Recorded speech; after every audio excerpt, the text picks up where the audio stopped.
ಧನುರಾಶಿಯವರ ಭವಿಷ್ಯಕ್ಕೆ ಬರೋಣ. ಧನುರಾಶಿಯವರಿಗೆ ಈಗ ಸಪ್ತಮದಲ್ಲಿ ಗುರು ಇರುವಂಥದ್ದು.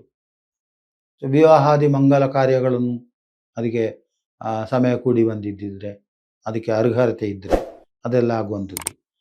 ಸ್ತ್ರೀಯರಾಗಲಿ ಪುರುಷರಾಗಲಿ ಅವರಿಗೆ ವಿವಾಹದ ಯೋಗ್ಯ ಕಾಲ ಪ್ರಾಪ್ತಿಯಾಗ್ತದೆ.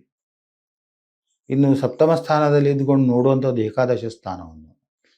ಆ ಧನುರಾಶಿಯವರಿಗೆ ಒಳ್ಳೆಯ ಪ್ರಶಸ್ತಿಗಳು, ಸನ್ಮಾನಗಳು, ಉದ್ಯೋಗದಲ್ಲಿದ್ದರೆ ಅವರಿಗೆ ಬಡ್ತಿಗಳು ಇಂಥದ್ದೆಲ್ಲ ಸಿಕ್ಕುವಂಥದ್ದು ಒಂದು ಸಕಾಲ ಆಗ್ತದೆ. ಧನುರಾಶಿಯ ತೃತೀಯವನ್ನು ಗುರು ವೀಕ್ಷಣೆ ಮಾಡ್ತಾನೆ. ಅಲ್ಲಿಯೂ ಕೂಡ ತನ್ನ ಸಾಧನೆ ಮಾಡುವಂತಹ ಒಂದು ಯೋಗ್ಯ ಕಾಲ.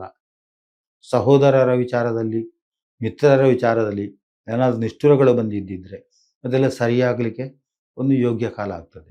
ಇದು ನಾಳ್ದು ಜೂನಿನವರೆಗೆ ಉಂಟು. ಜೂನಿನ ನಂತರ ಅವನು ಕರ್ಕಾಟಕ ರಾಶಿ ಬರ್ತಾನೆ. ಹೇಗೆ ವೃಶ್ಚಿಕ ರಾಶಿಗೆ 8ರಲ್ಲಿ ಶನಿ ಇದ್ದು ನೆಗೆಟಿವ್ ಜಾಸ್ತಿ ಕೊಡ್ತಾನೆ, ಅದೇ ರೀತಿಯಲ್ಲಿ ಧನುರಾಶಿಯವರಿಗೂ ಕೂಡ ಅಷ್ಟಮಕ್ಕೆ ಬಂದಾಗ ಅಂಥ ತೊಂದರೆಗಳನ್ನು ಕೊಡ್ತಾನೆ. ಯಾರಿಗೆ ಪರಿಜ್ಞಾನಗಳಿಲ್ಲೋ ಅವರು ಅವಸರ ಮಾಡಿಕೊಂಡು ಸಂಕಟಗಳನ್ನು ಬಿಡಿಸಲಿಕ್ಕೆ ಪ್ರಯತ್ನ ಮಾಡಿಕೊಂಡು ಸೋತೋಗ್ಬಿಡ್ತಾರೆ. ಹಾಗೆ ಮಾಡಲಿಕ್ಕೆ ಹೋಗಬೇಡಿ. ಸ್ವಲ್ಪ ಸಮಯ, ಒಂದು 6 ತಿಂಗಳು ಇರ್ತಾನೆ. ನಂತರ ನಿಮಗೆ ಮತ್ತು ನಾನು ಇನ್ನೊಂದು ವಿಚಾರ ನಿಮಗೆ ಏನು ಹೇಳಬೇಕೆಂದರೆ, ಯಾವುದೇ ಸಂಕಟಗಳು ನಮಗೆ ಪರೀಕ್ಷೆ ಆಗ್ತದೆ. ನಾವು ಅದರಿಂದ ನೊಂದುಕೊಳ್ಬಾರ್ದು.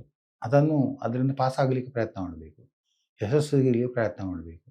ಸೊ ಇಂಥದ್ದೆಲ್ಲ ನಮಗೆ ಗೋಚಾರದಲ್ಲಿ ಅವನು ಒಂದು ಕಡೆಯಿಂದ ಪಾಠ ಹೇಳ್ತಾನೆ, ಒಂದು ಕಡೆಯಿಂದ ಫಲ ಕೊಡ್ತಾನೆ, ಮತ್ತೊಂದು ಕಡೆಯಿಂದ ಪರೀಕ್ಷೆ ಮಾಡ್ತಾನೆ, ಬಿಟ್ಟು ಕೊಡ್ತಾನೆ, ಎಲ್ಲವೂ ಮಾಡ್ತಾನೆ.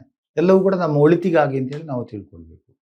ಹಾಗೆ ಒಂದು ಕಡೆಯಿಂದ ಸಪ್ತಮ ಸ್ಥಾನದಲ್ಲಿ ಗುರು ಸಂಚಾರ ಕಾಲದಲ್ಲಿ ವಿವಾಹಾದಿ ಮಂಗಲ ಕಾರ್ಯಗಳು, ಅಷ್ಟಮಕ್ಕೆ ಗುರು ಬಂದಾಗ ವಿವಾಹದ ವಿಚಾರದಲ್ಲಿ ಏನಾದರೂ ಮನಸ್ತಾಪಗಳು ಕೂಡ ಬರ್ಬೋದು, ಮಿಸ್ಅಂಡರ್ಸ್ಟ್ಯಾಂಡಿಂಗ್. ಅದೆಲ್ಲ ಶಾಶ್ವತವಾಗಿ ಇರುವುದಿಲ್ಲ, ಅದೆಲ್ಲ ಕ್ಷಣಿಕವಾಗಿರ್ತದೆ.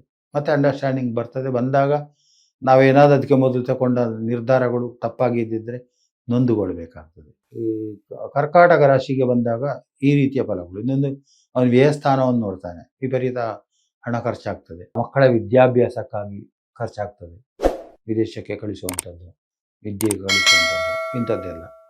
ಧರ್ಮ ಕಾರ್ಯಗಳು ಕೂಡ ಆಗ್ಬೋದು, ಒಳ್ಳೆಯ ಕೆಲಸಗಳನ್ನೆಲ್ಲ ಮಾಡುವಂಥದ್ದು, ಯೋಗ ಭಾಗ್ಯಗಳೆಲ್ಲ ಪ್ರಾಪ್ತಿಯಾಗ್ತದೆ. ಲೇಟೆಸ್ಟ್ ಹಾಗೂ ಇಂಟ್ರೆಸ್ಟಿಂಗ್ ಸುದ್ದಿಗಳಿಗಾಗಿ ಬಾಸ್ ಟಿವಿ ಕನ್ನಡ ಚಾನೆಲ್ನ ಸಬ್ಸ್ಕ್ರೈಬ್ ಮಾಡಿ. ಹಾಗೆಯೇ ಬೆಲ್ ಐಕಾನ್ ಪ್ರೆಸ್ ಮಾಡಿ. ಇದರ ಜೊತೆಗೆ ಫೇಸ್ಬುಕ್, ಇನ್ಸ್ಟಾಗ್ರಾಮ್, ಎಕ್ಸ್ನಲ್ಲೂ ಮಿಸ್ ಮಾಡದೆ ಫಾಲೋ ಮಾಡಿ.